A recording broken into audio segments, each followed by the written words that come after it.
Hello, ladies and gentlemen. My project is about Hebrew mythology and their part on the Bible. I started this project when I was interested in folk tales and myths. I always had an interest in such subjects.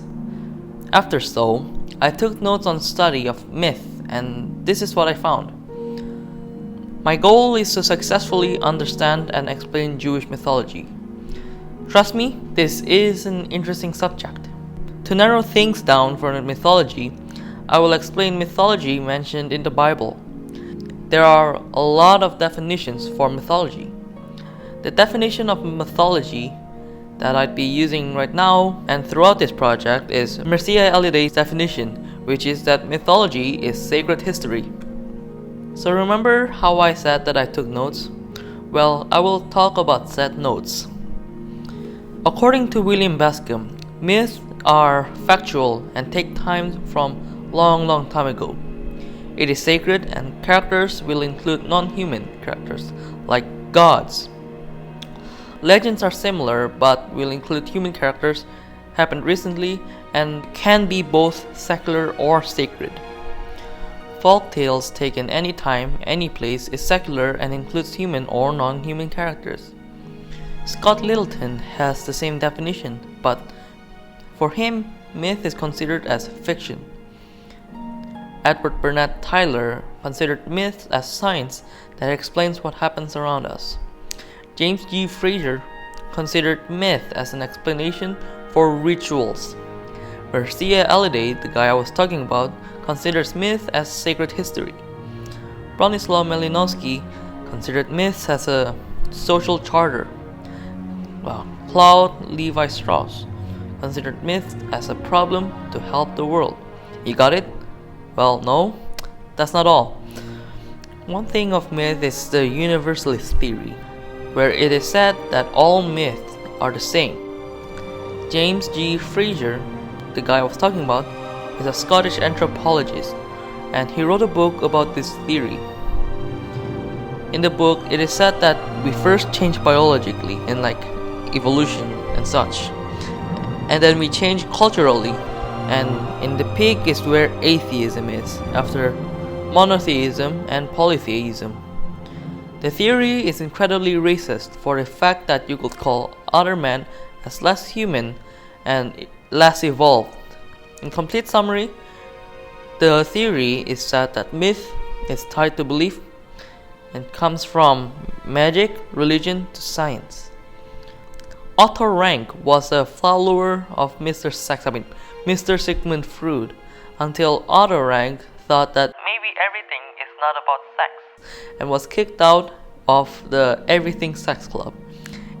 Anyways, Otto developed the 12 common points on myth about heroes' birth. Later, some random guy added 10 more points. At a definition, myth is purely symbolic. Joseph, unlike Otto, was interested with the journey and not the character. He was also a follower of Carl Jung. His theory was written in a book called The Hero with 1,000 Faces. These two are structuralist theory. Claude also made another theory and broke down dozens of mythology and made a separate version of structuralism with 31 functions. Oh god. Got it? No? Too bad. Now, onto the myth itself. So the first myth is the Watchers. The Watchers appeared in the Book of Enoch, which I really wanted to read. The book explains about the origins of demons, giants, and Noah's flood. Anyways, in short, the Watchers are basically another word for angels. And the Watchers here are fallen Watchers. And I can't get up! We're sending help immediately, Mrs. Fletcher. They made a bit of a liking to the people and made Nephilims. These are giants that ravaged the land of the people and did harm. It was said that Noah's flood was caused just for the Nephilims and the people. The flood narrative, I'm pretty sure everybody knows this. But the world during this moment was in a quite horrible situation. The world really didn't believe in God, so he commanded Noah to build an ark containing 2 of all animals. He was considered insane when he built it, and once he finished, God started pouring on the world, which sends out a flood. Once the flood left, the people restarted civilization. This is very interesting since the Great Flood was mentioned in many mythology. It was in the Epic of Gilgamesh and Mesopotamian mythology. The story was also in Greek mythology, where Zeus sends out a flood, being the angry old man he was. The third is the story of Sodom and Gomorrah, quite well known. The story of Sodom and Gomorrah is a myth which, funny enough, has the word originating from it. The word sodomy originated from Sodom and the word sodomy. Sorry, Matthew. Udah. This is the last time. Tutup aja. Kunci ini. Supaya nggak buka. No, it's okay. Awesome. The story of Sodom and Gomorrah is a myth which, funny enough, has the word originating from it. The word sodomy originated from Sodom, and the word sodomy roots from the Latin phrase peccatum sodomiticum, which means sin of Sodom, which includes interspecies intercourse and many others. Sodom and Gomorrah were cities that committed the worst sins. God sent in angels to save Lot, who brought his family along to escape, since Lot was one of the only good people. Fire struck Sodom and Gomorrah, and the angels told them not to look behind them, which Lot's wife did, and she turned into a pillar of salt. I guess you can say she's pretty salty. There is a pillar of salt that is near where Sodom used to be, and people claim it was Lot's wife. The Tower of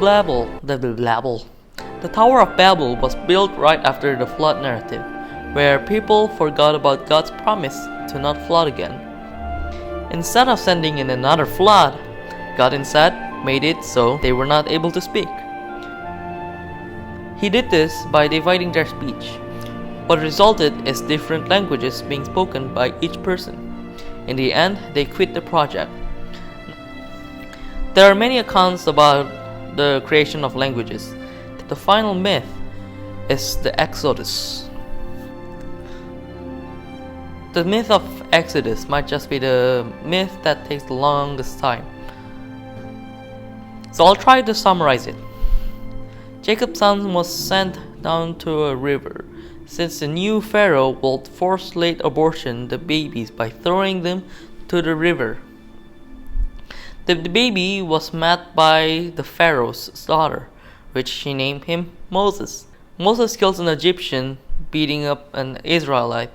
He negotiated with the pharaoh 10 times with 10 plagues, got his people, and traveled the desert. This is where the true Exodus part begins. Exodus means emigration and such. Moses leads them around the desert to the promised land, where it took 40 years instead of the expected 4 weeks. This happened because the people were full of sin. Within those 40 years, he got the 10 commandments and found his people worshipping a golden calf. Golden calf. Once the original generation had gone and the new generation took over, they went to the promised land where Moses could not enter, or hitting a rock instead of asking the rock. From what I learned, there isn't any I could find from this in other mythos and history. I learned about mythology and the introduction to the study of myth. I learned a bit more of myth, and there are plenty of definitions and theories. There are multiple unanswered questions, like why is the book of Enoch not in the Bible? Why was the other books removed from the Bible too? And how did the Bible influence the world? I feel like doing folktale for my next project. Folktale or folklores are interesting subjects since they discuss morality and such. Thanks for tuning in to my noble talk. Have a good day.